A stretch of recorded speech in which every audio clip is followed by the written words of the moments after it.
زمن الله ته هلته نه راتګم دی، هلته سره اوس هم کنیکشن دی. ته خو دنیا کې ځه وکړه که نه چې څه دې خوښه وي ته هغه وکړه، نشې کولی؟ نو چې نشې کولی خو بس پوه شه که نه چې هلکه بل زور شته هغه مې ټېلوئ، هغه مې رایساروئ، هغه راله دیکې راکوي، خو بس ټیک شه که نه. اوس یې که هسې نه منې هغه ستا خپله خوښه. یو سړی نیغ نیغ کېږي، ته به زما څه وکړې، هغه بل راشي په دې ځمکې یې راولي، وایي دغه یې کوم. دا ورته وایي توت مار، ته لږ بې ګزار وکړه، وایي په دې یو دې کار ونه شو. نو چې دویم ځل یې راولي بیا د پاڅېدو لئ. نو دا انسانان هم داسې وایي الله کم دی او دا څوک کوي چې کله بیمار شي یو دوه دستونه وکړي، یاره وایي څوک خو شته دی چې دا دومره زور یې راله راکړو. نو که په یو ځل پوه شي صحیح ده ګینې بیا وله بیا یو جټکه ورکوي، بیا چې د زړه دغه پې راشي، د معدې درد پې راشي. دا ټول عزتمندو دا موږ له دا غوږونه ټکوي. پوه شه پوه شه پوه شه، کمزورې کمزورې کمزورې. خلق الانسان ضعیفا، الله وایي مړه دا خو ډېر کمزوری شی دی، د دې نه ما ډېر زورور پیدا کړي دي، خو بدله مې دا دماغ لږ ورکړي دي، دا په دې باندې دا ټول چلونه ولونه کوي. نو داسې مداري شان دی نو ځان ورته ډېر غټ ښکاري. دا مدارین ادار څه کوي که نه، هغه شی نه کوي، دا ټول کاپر بچی دی والله، دای څنګه وکړو دای څنګه وکړو دای څنګه وکړو. بیا چې کله موږ ته چل وښیي موږ یو دا خو آسان چل دی. دقه رنګ عزتمندو د انسان ځان ته ډېر غاره دی، ډېر زورور ځان ته وایي. او الله واقعي په دې نورو مخلوقاتو باندې زورور پیدا کړی هم دی، داسې څه خبر هم نشته دی. الله دا اشرف پیدا کړی، دا طاقت هم الله ورکړی دی. دا خدا طاقت د عزت دپاره دی. یو انسان ته طاقت میلو شي هغه ناشکري شروع کړي، بدماش ځان نه جوړ کړي، خلک اولي راولي.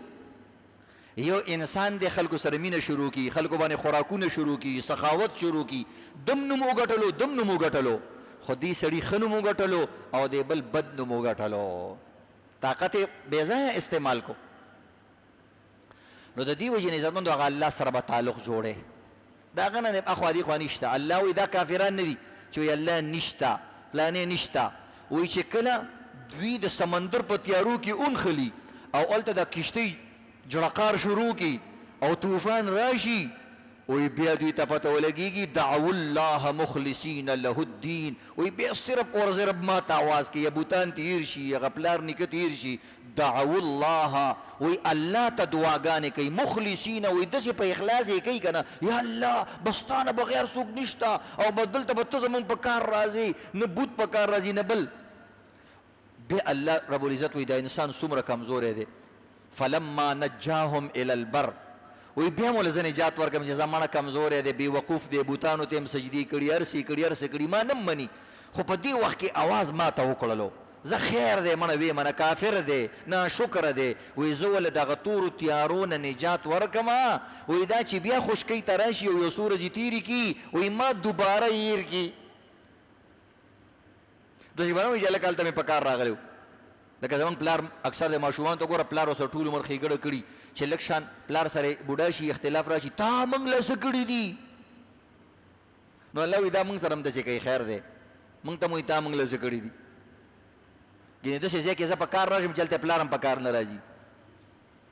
دې وجې نه عزتمندو د ایمان ډېر لوی دولت دی. که شکر الحمدلله ډېر ګناهګار یو، الله سره تعلق کم دی، خو عزتمندو الله منو څه نه څه تعلق هم ورسره شته.